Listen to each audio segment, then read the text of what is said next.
नांदेडमध्ये 75 केंद्रांवरील VVPAT EVM मतांची तपासणी केली गेली आहे। लोकसभेच्या 30, विधानसभेच्या 45 मतदान केंद्रांचे आकडे पुन्हा तपासले। ईव्हीएम मतं आणि व्हीव्हीपॅटची आकडेवारी अचूक आहे अशी माहिती जिल्हाधिकाऱ्यांनी दिली आहे। महाराष्ट्र कर्नाटक सीमावादाचा प्रश्न पुन्हा पेटण्याची शक्यता आहे। महाराष्ट्र एकीकरण समितीचं आज बेळगावात महाअधिवेशन असून कर्नाटक पोलिसांनी या अधिवेशनाला परवानगी नाकारली आहे। दरम्यान महाराष्ट्र एकीकरण समिती अधिवेशन घेण्यावर ठाम असून बेळगावच्या वॅक्सिन डेपो मैदानावर पोलिसांनी बंदोबस्त वाढवला आहे। आज बेळगावात संचारबंदीचे आदेशही देण्यात आले आहेत।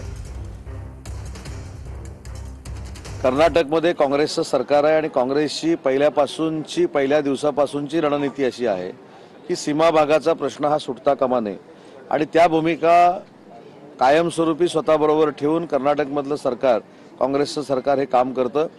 मूळ उद्देशाने हे सुरू करण्यात आलं, ते उद्देश पूर्ण होताना कधीच दिसलं नाही आणि संयुक्त महाराष्ट्राची जी निर्मिती झाली त्याचं कारण हे होतं आणि त्यामुळे ते मिळालं पाहिजे। हे तिथल्या भाषिकांचं, मराठी भाषिकांचं जे म्हणणं आहे ते म्हणणं असं चिरडून टाकणं योग्य नाही, सरकार कोणाचंही असो। शांततेनं जर सभा कोणी घेत असेल तर या देशामध्ये कुठलाही नेता कुठेही जाऊ शकतो, कुठेही फिरू शकतो, कुठेही राहू शकतो, कुठेही जाऊन सभा मीटिंग घेऊ शकतो, उद्योगधंदा करू शकतो आणि अशा रीतीने जे आहे अडवणं हे संविधानाच्या सुद्धा विरुद्ध आहे। महायुती किंवा महाराष्ट्र सरकार हे त्या ठिकाणी मराठी माणसांच्या बेळगावमधल्या पाठीशी उभा आहे।